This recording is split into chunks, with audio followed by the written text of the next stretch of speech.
Hello friends, Bhagwati PG college की online classes में आपका स्वागत है। आज की जो हमारी क्लास रहेगी वो बीएससी थर्ड ईयर के अंतर्गत जो हमारा पिछला टॉपिक चल रहा था और उस पिछले टॉपिक का नाम था हार्ट, जो यानी कि हृदय है। उस हृदय के अंतर्गत हम क्या है लेक्चर फर्स्ट है, यानी कि जो पहला अपना लेक्चर है, यानी पहला आपकी जो क्लास है हृदय के बारे में हम कर चुके थे नेक्स्ट के अंतर्गत, जिसके अंतर्गत हमने हृदय का इंट्रोडक्शन पढ़ा था। इंट्रोडक्शन के साथ साथ ही उसकी जो हम बात करते हैं तो टाइप्स हमने उसके पढ़ लिए थे। टाइप्स के बाद में हमने जो उसके तीसरी पढ़ी थी वो एक्सटर्नल स्ट्रक्चर भी हमने पढ़ ली। अब हम चौथी जो पढ़ने जा रहे हैं, यानी कि हमने आपको पहले ही बता दिया था कि हम इसी के अंतर्गत हृदय का जो अध्ययन है वो 10 भागों में करेंगे। तो पहला हमने आपको इंट्रोडक्शन करवाया, सेकंड इसकी मतलब वर्गीकरण करवाया था, थर्ड हमने इसका बाह्य संरचना करवाई थी, और हम फोर्थ पर जो चल रहे हैं हम आंतरिक संरचना यानी कि इंटरनल स्ट्रक्चर के बारे में आज हम बात करेंगे। किसकी इंटरनल स्ट्रक्चर है? हार्ट, यानी कि हृदय की आंतरिक संरचना की बात करेंगे। तो अपना जो फोर्थ पॉइंट रहेगा आज का इंटरनल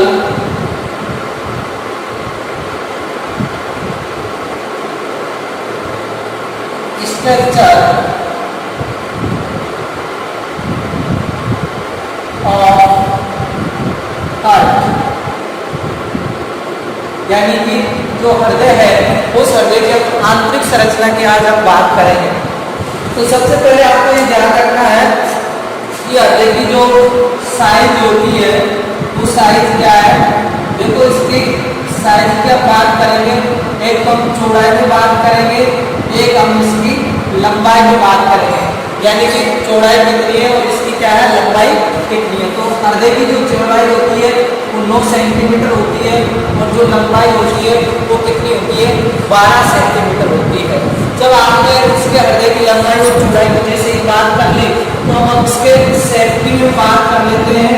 ये कैसा होता है? एक शंकुआकार एवं त्रिकोणाकार आकृति का होता है। आप ये तो शंकुआकार कह देंगे, शंकुआकार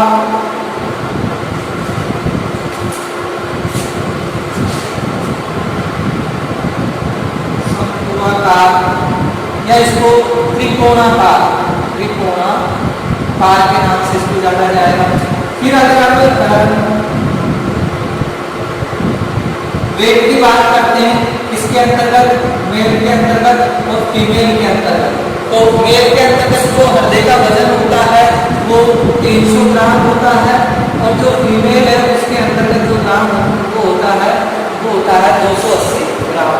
तो सादा सा कभी हमने क्या चर्चा की, इसकी जो साइज होती है वो साइज चौड़ाई के अंतर्गत 9 सेंटीमीटर और जो लंबा होता है वो कितना होता है 12 सेंटीमीटर। शंकुआकार या त्रिकोणाकार आकृति का होता है। मेल में इसका जो वजन होता है आदमी के अंतर्गत 20 ग्राम अधिक होता है इसकी अपेक्षा, महिला की अपेक्षा। और जो इसका रंग होता है वो रंग कैसा होता है? लाल एवं भूरा होता है, लाल एवं भूरा। ये क्या होता है भाई? रंग होता है। अब आगे हम जैसे इसकी बात करते हैं तो इधर संरचना के अंतर्गत देखना, ये हृदय की आपको इंटरनल स्ट्रक्चर दिखाई दे रही है। अब इसके अंतर्गत हम इसको 2 भागों में बांटेंगे। एक जो भाग होगा इसका आलिंग भाग होगा और दूसरा जो भाग होगा इसका वो कौन सा होगा? मिले भाग होगा। तो अब इसमें हम टॉपिक के रूप में जो लिखेंगे तो सबसे पहले इसके एक भाग की हम स्टडी कर लेंगे और वो कौन सा होगा? इसका आलिंग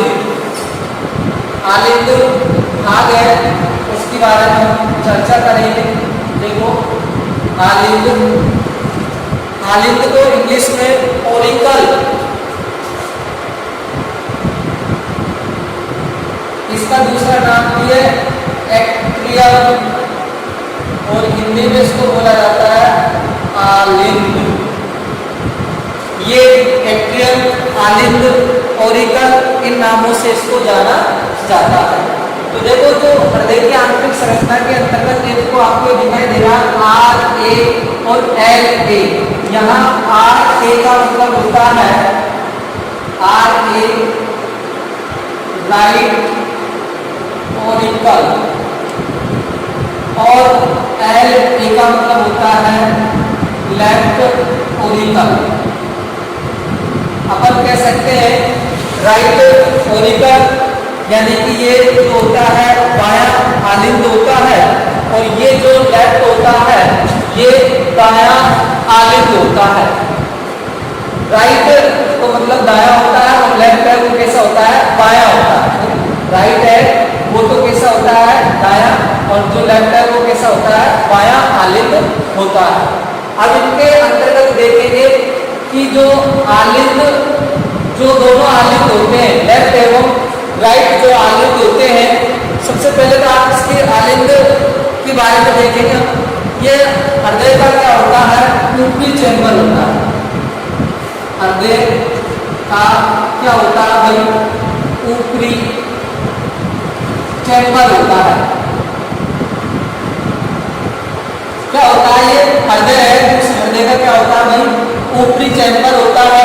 साथ ही इसके बारे में आपको ये लिखना है कि ये जो अपेक्षाकृत कैसे होते हैं पतली भित्ति युक्त एवं छोटे होते हैं। पतली भित्ति युक्त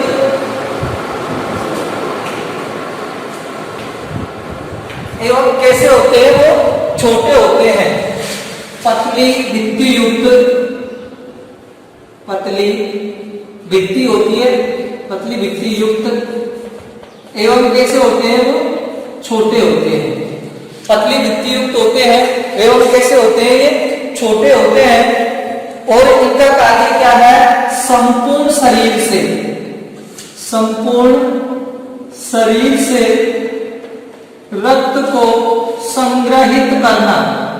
रक्त है उसको क्या करते हैं संग्रहित करते हैं। यानी जो पूरा शरीर है उस शरीर से जो ब्लड है वो किसके अंतर्गत आता है इनके जो ये है ओरिकल के अंतर्गत वो आता है। फिर इसके बाद हम जैसे ही बात करते हैं इसके अंतर्गत तो यहाँ देखेंगे दोनों जो आलिंद होते हैं इन दोनों आलिंदों को क्रमशः हमने बता दिया right auricle and left auricle. अब दोनों जो आलिंद होते हैं एक सेप्टम के द्वारा क्या होते हैं अलग होते हैं। दोनों आलिंदों के मध्य एक सेप्टम पाया जाता है जिसे इंटर ऑरिकल सेप्टम कहा जाता है। दोनों आलिंद इंटर ऑरिकल सेप्टम इसको बोला जाता है आलिंद अंतरा आलिंद पट। अंतरा आलिंद पट यानी कि ये जो आलिंद होते हैं यहाँ पर ये इस प्रकार से संरचना यानी कि पट के द्वारा विभक्त रहते हैं। यानी अगर हम आपको बताना चाहे तो आप इधर भी देख सकते हैं कि ये इस प्रकार से ये क्या होते हैं। ये तो हो गया राइट ऑरिकल और ये क्या हो गया लेफ्ट ऑरिकल। यानी कि ये right auricle and left auricle है एक पट के द्वारा अलग होते हैं और उस पट को बोला जाता है इंट्रा ऑरिकुलर सेप्टम। IAS के नाम से जाना जाता है अंतरा आलिंद पट के नाम से जाना जाता है। साथ ही ये दोनों जो सेप्टम होते हैं इनमें एक अंडाकार आकृति का एक छिद्र भी पाया जाता है। यानी कि ये जो होते हैं इन पर इस प्रकार से अंडाकार आकृति का क्या पाया जाता है छिद्र पाया जाता है और इस छिद्र का नाम होता है क्या कोसा ओवेलिस। क्या नाम होता है कोसा ओवेलिस। तो आप लिख सकते हैं इंटर ऑरिकुलर सेप्टम पर एक क्या पाया जाता है पर एक अंडाकार छिद्र पाया जाता है और इस छिद्र का नाम क्या होता है कोसा ओवेलिस ये होता है। जबकि ये एम्ब्रियोनिक स्टेज के अंतर्गत एम्ब्रियोनिक स्टेज के अंतर्गत ये क्या हो जाता है बंद हो जाता है। अगर मान लीजिए एम्ब्रियोनिक स्टेज के अंतर्गत ये बंद नहीं होता है, जन्म के समय में ये क्या थोड़ा खुला रह जाता है। तो ऐसी स्थिति में सामान्य सुनने को मिलता है हृदय के अंदर छेद होना। तो वो हृदय के अंतर्गत छेद होना है, वो क्या होता है, ओसो ओवेलिस होता है। यानी कि जब भ्रूणीय यानी कि जो भ्रूण क्रिया अवस्था के अंतर्गत जब शिशु होता है यानी गर्भ के अंतर्गत, तो इसके द्वारा ही क्या होती है, श्वसन की क्रिया या ब्लड का जो पंपिंग है वो कार्य इसी के द्वारा होता है। यानी कि जो इसके अंतर्गत रक्त आता है वो इस छिद्र के द्वारा ही आता है। तो ये क्या है, कभी कभी जैसे बच्चे का जन्म हो जाता है तो ये ओपन रह जाता है, तो ऐसी स्थिति में उसको हृदय का छिद्र कहा जाता है। यानी कि भ्रूणीय अवस्था के अंतर्गत इन दोनों जो सेक्टर है उनके अंतर्गत क्या थोड़ा रुधिर का आदान प्रदान होता रहता है। अब आगे हम जैसे ही चलते हैं तो यह छिद्र अगर पूर्णतः बंद नहीं होता है तो इसे हम ब्लू बेबी सिंड्रोम के नाम से जानते हैं। Blue baby syndrome, blue baby syndrome के नाम से अगर जानते हैं तब ये छिद्र जब क्या नहीं होता है, बंद नहीं होता है, जिसे हृदय छिद्र या ब्लू बेबी सिंड्रोम के नाम से जिसको जाना जाएगा। ब्लू बेबी सिंड्रोम है उसके नाम से इसको क्या है भाई, जाना जाता है। उसके बाद हम बताते हैं कि राइट ओरिकल में एक नोड पाई जाती है। राइट जो ओरिकल है उसके अंतर्गत एक नोड पाई जाती है जिसको ऐसे नोड के नाम से जाना जाता है। कहां पाई जाती है, राइट ओरिकल में एक क्या पाई जाती है, नोड पाई जाती है और इस नोड को एस ए नोड के नाम से जाना जाता है। और इस ऐसे नोड को बोलते हैं साइनो ओरिकुलर नोड। यानी कि ये साइनो ओरिकुलर जो नोड होती है ये एक तंत्रिकाओं का ऐसा समूह होता है जो अपने आप इसमें क्या होते हैं, कंपन उत्पन्न होते हैं। तो इसलिए ऐसे नोड को हृदय का हृदय भी कहा जाता है, हृदय का हृदय भी कहा जाता है और इसे हृदय का पेस मेकर भी कहा जाता है। क्यों कहा जाता है, क्योंकि ये तंत्रिकाओं का ऐसे समूह होता है जो स्वतः ही तंत्रिका आवेग उत्पन्न करता है। फिर उसके बाद हम जैसे ही आगे चलते हैं तो फिर अब जो राइट ओरिकल और लेफ्ट ओरिकल हो गया, अब ओरिकल और वेंट्रिकल यानी कि आलिंग और निलय एक पट्ट के द्वारा विभक्त रहते हैं और उसको ओरिकुलो वेंट्रिकुलर सेप्टम के नाम से जाना जाता है। किस नाम से जाना जाता है उसको, ओरिकुलो वेंट्रिकुलर, ओरिकुलो वेंट्रिकुलर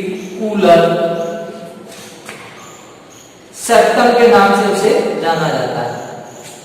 इन नाम से जाना जाता है ओरिकुलो वेंट्रिकुलर सेप्टम। यानी कि अब ये जो यहाँ है, ये जो आपको दिखाई दे रहे हैं, ये इनके यहाँ पर ये क्या है, ये राइट ओरिकल और वेंट्रिकल ऐसे अलग हो जाते हैं। ये यहाँ से ये जहाँ पर ये मैंने बाल दिखा रखे हैं इनको क्या कहा जाता है, ट्राइकॉप्सिड बाल। ये ट्राइकॉप्सिड बाल है और इधर कौन से है, मिट्रल बाल है, बाइकॉप्सिड है। तो ये जो बाल होते हैं वो एक सेप्टम पे ही होते हैं जिसको हम ओरिकुलो वेंट्रिकुलर सेप्टम यानी कि आलिंद निलय पट्ट के नाम से जानते हैं। किस नाम से जानते हैं उसको, आलिंद निलय पट्ट के नाम से जानते हैं। अब देखेंगे यहाँ पर आलिंद निलय पट्ट जैसे ही हो गया तो अब राइट जो ऐसे नोड होता है वो क्या करता है, हृदय धड़कन को भी क्या करता है, प्रारंभ करता है। तो वो आपको मैं क्रिया विधि के अंतर्गत बताऊंगा इसमें क्या क्या नहीं होता है। अब ध्यान देंगे, राइट ओरिकल के अंतर्गत सुपेरियर वेना कोवा यानी कि इसको अधोवर्ती पल्मोनरी अग्रवर्ती महाशिरा, सुपीरियर को बोला जाता है अग्रवर्ती महाशिरा। और ये जो है इंफीरियर, इसको बोला जाता है अधोवर्ती महाशिरा। अब इनके अंतर्गत देखो जो ब्लड है वो कहां से आता है, राइट ओरिकल के अंतर्गत एंटीरियर वेना कोवा व पोस्टीरियर वेना कोवा से रक्त प्राप्त होता है। यानी कि ये जो राइट ओरिकल होता है इसके अंतर्गत इंफीरियर वेना कोवा यानी कि पीछे जाके इसके अंतर्गत घुटती है, और एक कौन सी है सुपीरियर वेना कोवा, वो भी जाकर इसके अंतर्गत घुटती है, किसके अंतर्गत, राइट ओरिकल के अंतर्गत। साथ ही हम आपको ये भी बताते हैं इसके अंतर्गत जो होता है वो कौन सा आता है, अशुद्ध रुधिर इसके अंतर्गत आता है। साथ ही देखो लेफ्ट पल्मोनरी आर्टरी, ये लेफ्ट पल्मोनरी आर्टरी किसको बोला जाता है, लेफ्ट यानी कि बायां फुफ्फुसीय धमनी, लेफ्ट पल्मोनरी आर्टरी बाएं फुफ्फुसीय धमनी, इसके द्वारा जो ब्लड होता है वो भी कहाँ आता है, राइट ओरिकल के अंतर्गत आता है। तो इनमें क्या है, अशुद्ध रुधिर आता है, और यहाँ ध्यान देना कि जहां पर पल्मोनरी आर्टरी आ जाता है, आर्टरी में वैसे तो शुद्ध रक्त बहता है, आर्टरी में क्या बहता है भाई, शुद्ध रक्त बहता है, जबकि जो वेन होती है उसमें अशुद्ध रक्त बहता है, यानी कि सिराओं में अशुद्ध और धमनियों में शुद्ध रुधिर बहता है। लेकिन अब बात क्या है, पल्मोनरी जो आर्टरी होगी उसके अंतर्गत कौन सा रुधिर बहेगा, अशुद्ध रुधिर बहेगा, जबकि जो पल्मोनरी जो वेन होगी, सिरा होगी, उसमें कौन सा रुधिर बहेगा, शुद्ध रुधिर बहेगा।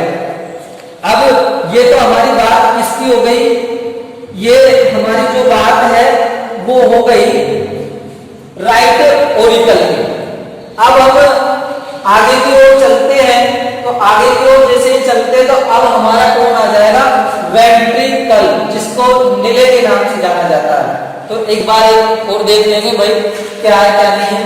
जो आलिंद होता है हृदय का ऊपरी चैम्बर होता है, इसकी भित्ति क्या होती है, पतली होती है, थोड़ी ब्लड को इकट्ठा किया जाता है, संपूर्ण शरीर का रक्त इसमें क्या किया जाता है, संग्रहित किया जाता है।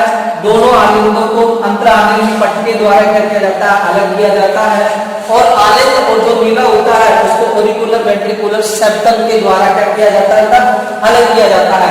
राइट आलिंद के अंतर्गत एक नोड पाया जाता है जिसको हम किसके नाम से जाना जाता है, ऐसे नोड को के नाम से जाना जाता है। ऐसे नोड को हृदय भी कहा जाता है, क्योंकि इसमें स्वयं तंत्रिकाओं का क्या होता है, संचरण होता है, तंत्रिकाएं उत्पन्न करती है, आवेग उत्पन्न करता है ऐसे नोड। इसी प्रकार से इसमें जो कौन सा है, इंट्राऑरिकुलर सेप्टम में एक अंडाकार छिद्र पाया जाता है, इसको फोसा एल्वेओलिस के नाम से जाना जाता है। और ये अगर जन्म के समय अगर बंद नहीं होता है तो हृदय में छिद्र रहता है, जिसे ब्लू बेबी सिंड्रोम के नाम से जानते हैं। तो ये इसके अंतर्गत हुआ। अब हम आगे लेते हैं कौन सा, वेंट्रिकल।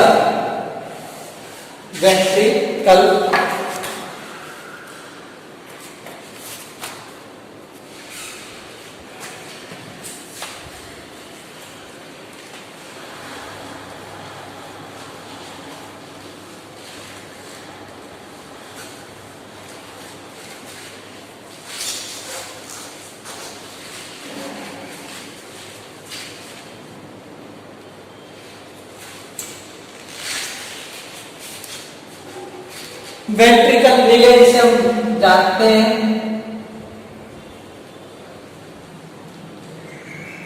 जिसको हम किसके नाम से जानेंगे, नीले के नाम से जानेंगे। तो सबसे पहले तो स्थिति क्या होती है, ये आलिंद के नीचे स्थित होता है, आलिंद के नीचे स्थित होता है। इसकी जो भित्ति होती है वो कैसी होती है, मोटी होती है। भित्ति कैसी होती है इसकी, मोटी होती है। और ये भी क्या होता है, दो चैम्बर में बटा होता है, दो कोष्ठों में बटा होता है, जिसे अपन राइट वेंट्रिकल और दूसरा कौन सा है, लेफ्ट वेंट्रिकल, राइट और लेफ्ट वेंट्रिकल के नाम से हम जानते हैं। तीसरी बात का ध्यान रखनी है इसके अंतर्गत कि जो वेंट्रिकल होते हैं एक पट्ट के द्वारा विभक्त रहते हैं, और उस पट्ट का नाम क्या है, राइट वो हो जाएगा अपना इंटर वेंट्रिकुलर सेप्टम, यानी कि जिसको बोला जाता है अंतरानिलय पट्ट, अंतरानिलय पट्ट के नाम से इसको जाना जाएगा, जिसके द्वारा दोनों क्या होते हैं, अलग होते हैं, जिसे हम इंटरवेंट्रिकुलर सेप्टम के नाम से या वेंट्रिकुलर सेप्टम के नाम से भी इसको जाना जाता है। लेफ्ट जो वेंट्रिकल की भित्ति है राइट वेंट्रिकल की अपेक्षा अधिक मोटी होती है, यानी कि जो आपके लेफ्ट वेंट्रिकल की जो भित्ति होती है राइट वेंट्रिकल की अपेक्षा क्या होती है, मोटी होती है। और इसका कारण क्या है बेटा, क्यों मोटी होती है, क्योंकि यहाँ से क्या है, ब्लड आता है, इकट्ठा होता है, और ये केवल पल्मोनरी आर्टरी के द्वारा किसमें भेजता है, ये फेफड़ों में भेजता है, यानी कि लंग्स के अंतर्गत ये भेजता है। और राइट वेंट्रिकल, इसलिए इसकी जो भित्ति होती है कम मोटी होती है अपेक्षा इसकी ये एच बी यानी लेफ्ट वेंट्रिकल की जो भित्ति होती है मोटी होती है, क्योंकि ये जो ब्लड है उसको शरीर के विविध भागों में भेजता होता है। ये क्या है, महाधमनी बोलते हैं इसको, तो इसके अंतर्गत ये भेजता है, इसलिए इसकी भित्ति क्या होती है, मोटी होती है। फिर आगे हम बात करते हैं इसके अंतर्गत, इसमें जो राइट वेंट्रिकुलर जो सेप्टम होता है, तो सेप्टम पाया जाएंगे इनके अंतर्गत। इसके अंतर्गत जो सेप्टम पाया जाता है ओरिकुलो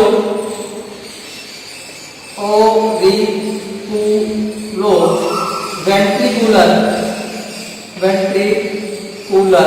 सेप्टम, ये जो सेप्टम पाया जाता है इसको आलिंग निलय पट्ट के नाम से जानते हैं, यानी कि अब आलिंग और निलय के मध्य जो सेप्टम पाया जाएगा उसको ओरिकुलो वेंट्रिकुलर सेप्टम के नाम से जाना जाता है। इसके अंतर्गत जो ओरिकुलो वेंट्रिकुलर जो सेप्टम होता है और जो राइट वाला होता है, उन राइट वालों में क्या है, एक बाल पाया जाता है जिसको ट्राइकॉप्सिड बाल के नाम से जाना जाता है। इसके अंतर्गत इसका राइट ओरिकल व राइट वेंट्रिकल के मध्य जो बाल पाया जाता है उस बाल को किसके नाम से जानते हैं, ट्राइकॉप्सिड बाल के नाम से इसको जाना जाता है। त्रिबगलीय कपाट, यानी कि ये जो इनकी स्ट्रक्चर होती है ये इस प्रकार से होती है, इनकी स्ट्रक्चर ये इस प्रकार से बाल होते हैं, जो क्या है किसके अंतर्गत टूटते हैं, ये आपके राइट यानी कि जो दायां निलय है उसमें टूटते हैं, क्योंकि इनसे जो हृदय मतलब जो ब्लड होता है वापस राइट निलय में नहीं जाए। इस प्रकार से इनके मतलब ये ट्राइकॉप्सिड बाल है वो पाया जाता है। दोनों जो कपाट है इनकी झिल्लीनुमा पेशीय तंतु की जो भीतरी दीवार में स्थित मोटे पेशी तंतु होते हैं, साथ ही जो दोनों निलय होते हैं इनकी जो भित्ति होती है इस प्रकार से पेशीनुमा या झिल्लीनुमा तंतु पाए जाते हैं, जिन्हें हम पूर्व किंजे के तंतु कहते हैं, पूर्व किंजे के तंतु कहते हैं। साथ ही इसके अंतर्गत जो कौन सा एक नोड पाया जाता है जिसको हम एवी नोड के नाम से जानते हैं, एवी नोड। जो एवी नोड होता है वो कहाँ पाया जाता है, ये पाया जाता है जो दोनों वेंट्रिकल होते हैं उनके मध्य में पाया जाता है, जो सेप्टम होता है वहां पर पाया जाता है।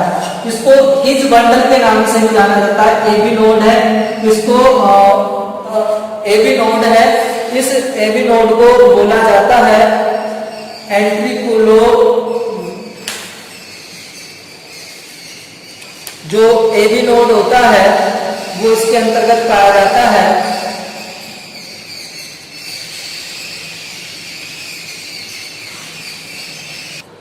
जो एवी नोड है इसको हिज बंडल के नाम से भी जाना जाता है, हिज बंडल के नाम से भी इसको जाना जाता है। ये भी क्या होता है, यहाँ पर एवी नोड है, ये आपको दिखा रखा है एवी नोड, ये ये जो एबी नोड होता है, ये दोनों जो नीले होते हैं उनके जो सेप्टम होता है उस पर, और जो ऑरिकुलर वेंट्रिकुलर सेप्टम होता है वहां पर ये पाया जाता है। और ये भी क्या है, तंत्रिकाओं का जो मतलब समूह होता है जो क्या करता है, आवेगों को ग्रहण करने का कार्य करता है। अब यहाँ पर आप जल्दी से समझ लेंगे कि इसमें कैसे ब्लड आता है, कैसे क्या नहीं होता है। देखिए, सबसे पहले जो अशुद्ध रुधिर होता है वो किसके द्वारा, सुपीरियर वेना कोवा और लेफ्ट पल्मोनरी आर्टरी के द्वारा राइट ऑरिकल के अंतर्गत आता है। और राइट ऑरिकल के अंतर्गत क्या पाए जाते हैं, ट्राइकिप्सिड वाल्व पाए जाते हैं, जो ये जैसे ही भर जाता है तो ऐसी स्थिति के अंतर्गत ये ब्लड है वो किसमें चले जाता है, राइट वेंट्रिकल के अंतर्गत चला जाता है। राइट वेंट्रिकल के अंतर्गत जैसे ही जाता है तो यहाँ पर उपस्थित ऐसे नोड जिसे हृदय कहा जाता है, इसमें क्या होते हैं, तंत्रिका आवेग उत्पन्न होते हैं। और वो तंत्रिका आवेग ऐसे नोड किसको देता है, एबी नोड को देता है। ऐसे नोड किसको देता है, एबी नोड को देता है। और एबी नोड फिर इन आवेगों को किसको देता है, पुरकिंजे तंतु को देता है। और पुरकिंजे तंतु को जैसे ही आवेग जाता है तो जो हृदय है, हृदय की जो दीवार होती है उन दीवारों के अंतर्गत संकुचन की प्रक्रिया होती है। उस संकुचन की प्रक्रिया के द्वारा राइट जो वेंट्रिकल है इसमें संकुचन होगा और इसमें भरा हुआ जो ब्लड है वो पल्मोनरी आर्टरी के द्वारा कहाँ पहुंच जाएगा, वो लंग्स के अंतर्गत पहुंच जाएगा। तो जो right auricle, left pulmonary artery, right pulmonary जो superior vena cava, inferior vena cava, इनसे क्या करता है, अशुद्ध रुधिर वो प्राप्त करता है। अब आपका जब ब्लड कहाँ चले गया है, लंग्स, लंग्स के अंतर्गत क्या हम ऑक्सीजन लेते हैं और हमको क्या करना है, रुधिर को शुद्ध करना है। तो रुधिर के अंतर्गत जो अशुद्धियां हैं ऑक्सीजन संबंधित है उनको क्या शुद्धिकरण कर लिया जाता है, किसमें, फेफड़ों के अंतर्गत। तो फेफड़ों में जैसे ही रुधिर आता है तो ऑक्सीजन उसमें घुल जाती है और CO2 फेफड़ों में आ जाती है, जिससे हम शरीर के द्वारा बाहर निकाल देते हैं। अब लंग्स है, उस लंग्स से मतलब जो शुद्ध रुधिर होता है वो राइट पल्मोनरी वेन के द्वारा, पल्मोनरी वेन उसके द्वारा वो किसके अंतर्गत आता है, लेफ्ट ऑरिकल के अंतर्गत आता है। और लेफ्ट ऑरिकल के अंतर्गत ये मिट्रल वाल्व यानी कि बाइकप्सिड वाल्व पाए जाते हैं। ड्यूवल वाल्व इसको बोला जाता है कि बाइकप्सिड इस प्रकार के वाल्व होते हैं।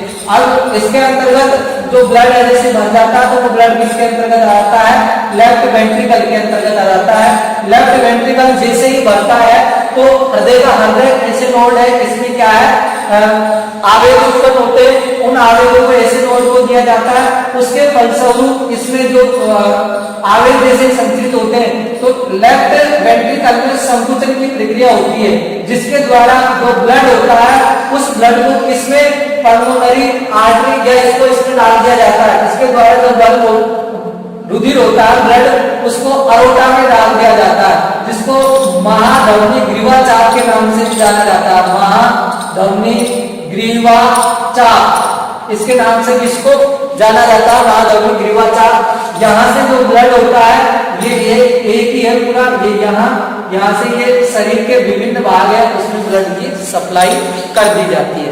तो इस प्रकार से इसमें क्या है भाई, ब्लड आता है और मैकेनिज्म में वो हर्ट की होती है। तो आज की क्लास के अंतर्गत इतना ही। ये जो मैंने अभी आपको बताया है लास्ट में कैसे ब्लड आता है, किधर को आता है, क्या जाता है क्या नहीं, ये मैकेनिज्म के अंतर्गत आता है, यानी कि हृदय की क्रिया विधि है उसके अंतर्गत आता है, हृदय कैसे कार्य करता है। तो ये इंटरनल स्ट्रक्चर हुई, यानी कि अपना 4th पार्ट इसके अंतर्गत होता है। अब नेक्स्ट जो हम पार्ट पढ़ेंगे वो नेक्स्ट क्लास के अंतर्गत पढ़ेंगे।